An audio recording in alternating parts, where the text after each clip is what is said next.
Hi guys, welcome back to my channel. I'm Rachel Cush, and today I'm doing a video on our boys' 4 to 5 month sleep syncing. So, uh, I'm sure a lot of you have already heard about sleep training.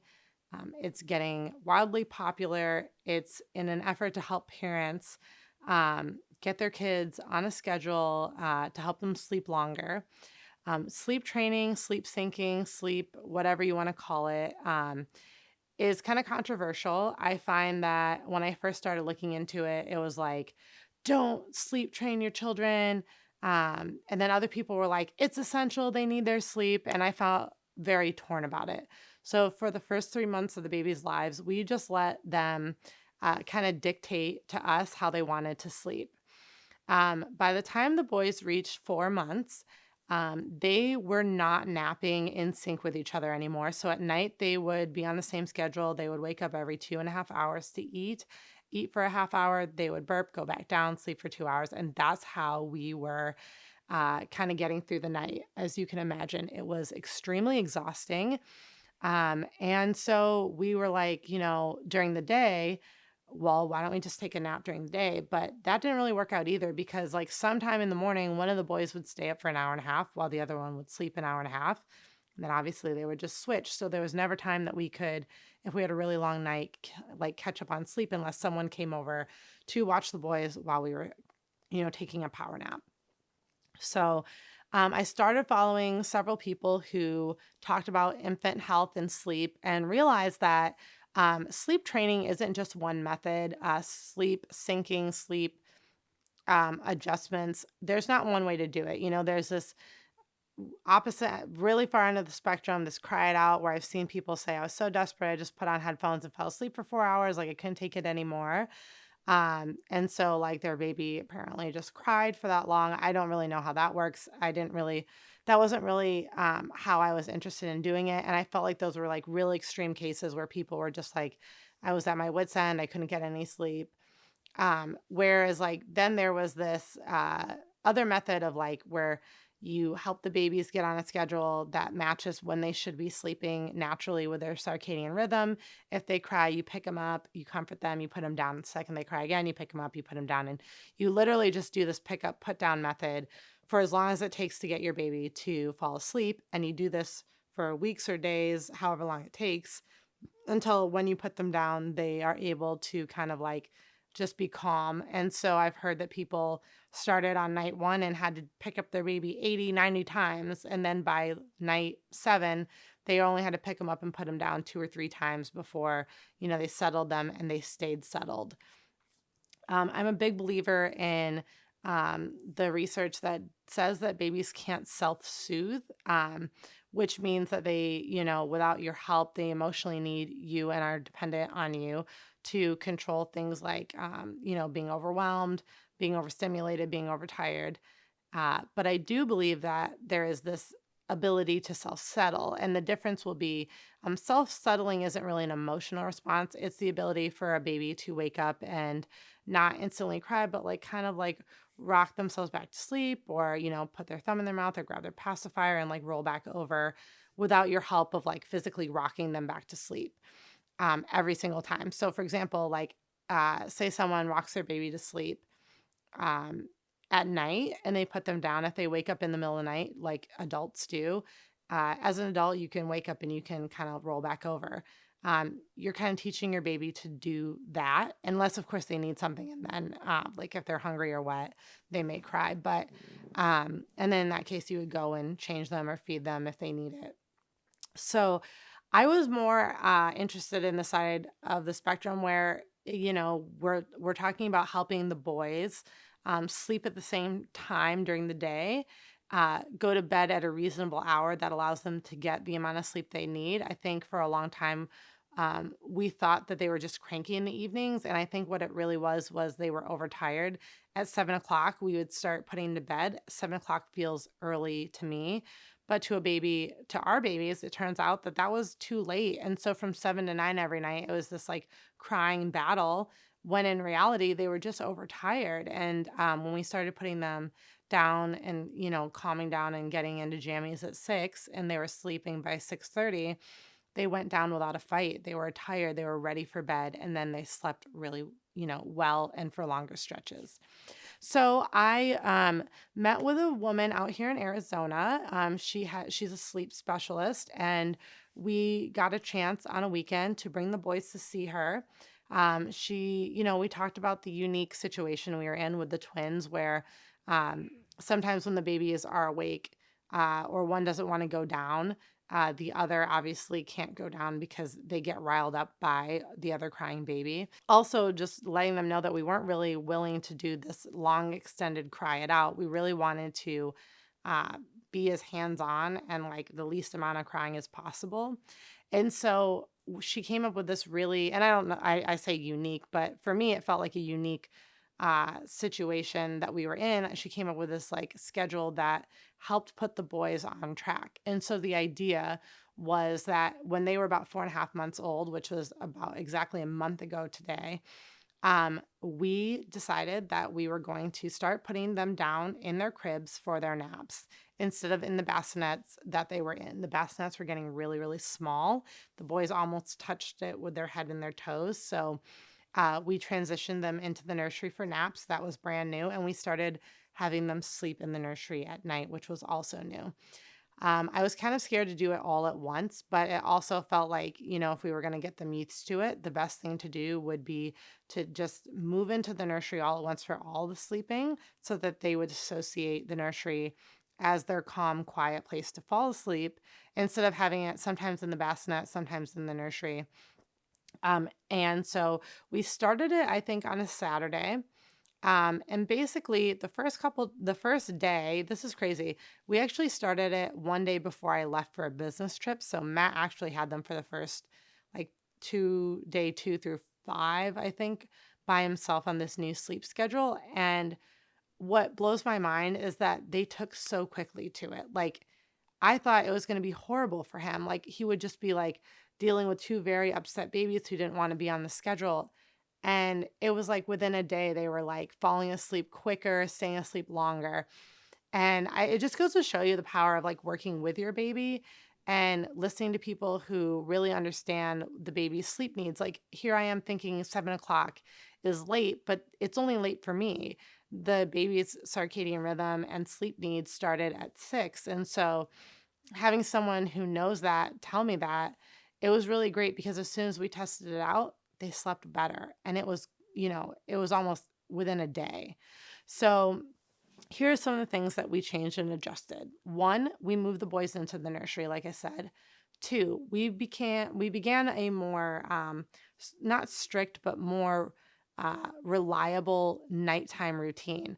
Every night it was feed at the same time, read a book at the same time, do baby massage, zip them in their pajamas at the same time, and then uh, do the last bit of like anything we need to do before they go to bed, so that it's just when that stuff starts happening, they start settling down. They know that it's time to go to bed.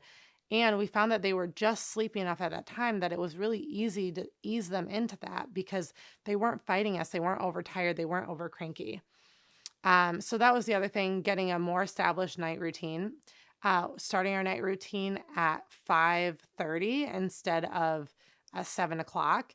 At 5:30, they get their bath, they get their baby massage. 6 o'clock, they get a little bit of a top off feed, and then they get a book. Um, and then they kind of, by the time 6:30 rolls around and we've, snuggled them and loved on them, they're like drowsy and falling asleep, and then we move them into their crib.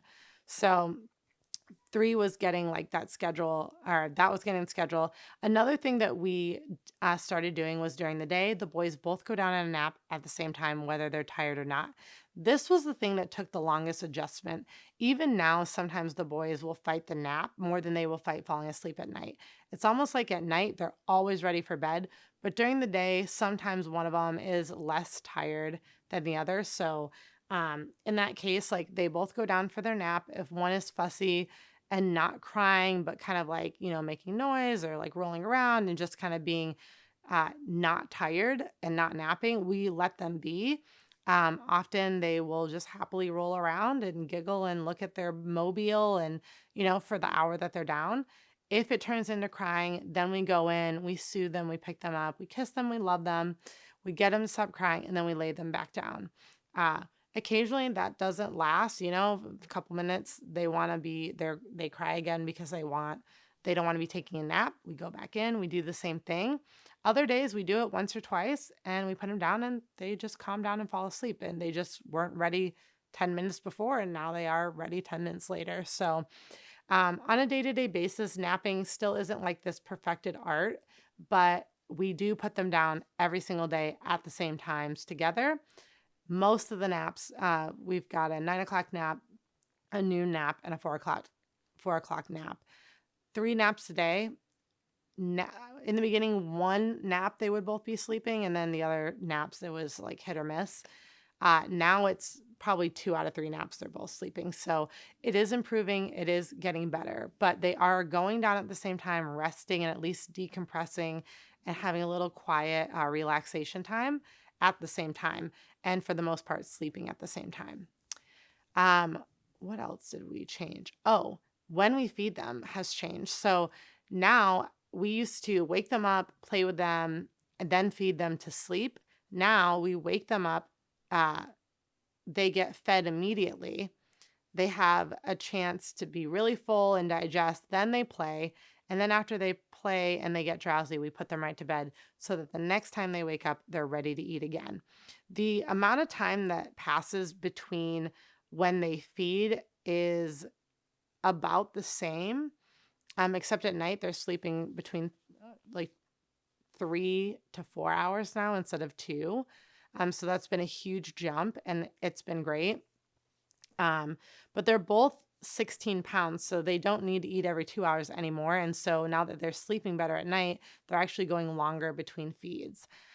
So that just is like how we changed it. The first day, they had eaten right before they went to bed. So after their first nap, we actually fed them right away again instead of waiting.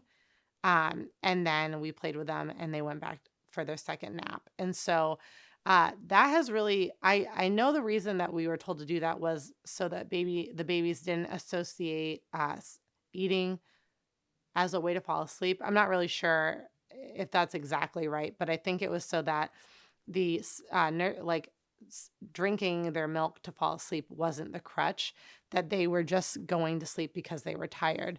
And again, we're not going any longer between feeds during the day than we were before. It's just that where those feeds fall in their nap schedule is different. It's now right after they wake up, they're hungry, they're awake, they're ready to go, versus right before they fall asleep. It's also cut down on the digestive discomfort they had, because I think putting them down full was bothering their stomach. They would sometimes spit up like in their sleep, or they would cry because they were gassy, and we'd have to get up multiple times and burp them, and they would burp and burp and burp again. Now they're eating right when they wake up. They're kind of upright for more time. And so by the time they go to lay down, their bellies aren't like full to the brim. I actually find that there's less spit up and there's less gassiness when they're sleeping. And I know that they're more comfortable because there's a lot less crying than there was before. I could tell sometimes like the gas would make them cry. And I didn't really associate that they were over full when they were going to bed. They were just really hungry. So they were feeding, they were getting really full. And so we were like, well, if they're hungry, let's feed them. Now it's, if they're hungry, let's feed them and make sure they're all the way digested, or at least not on a super full tummy when they lay down. So, like I said, the biggest changes are now that the boys are relaxing and sleeping at the same time during the day.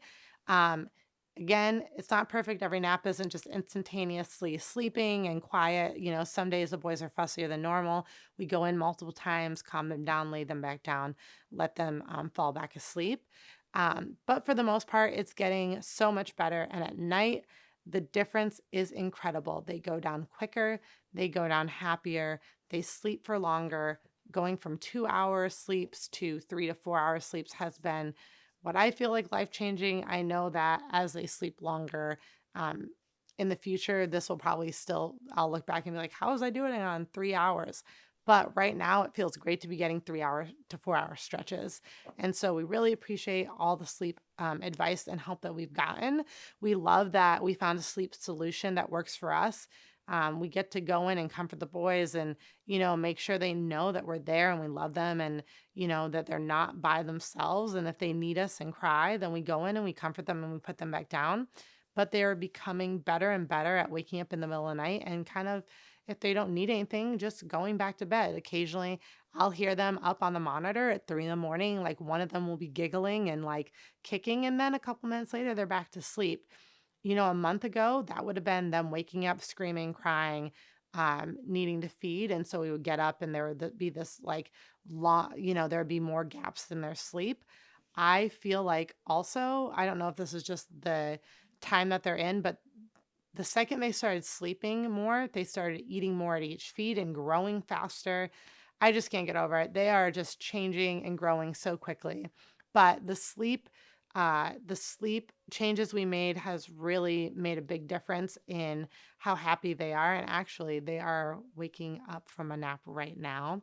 So I'm going to go get them. I can hear them kind of wrestling and being fussy. So thank you guys for tuning in. Let me know, how is your sleep journey going with your baby? At what point did your baby start sleeping, going from those 2 hour stretches to a little bit longer? And what are some of the things that you did to help them on that journey? If you like this video, give it a thumbs up. And I can't wait to share more stuff about the twins and how they're changing and growing. Bye, guys.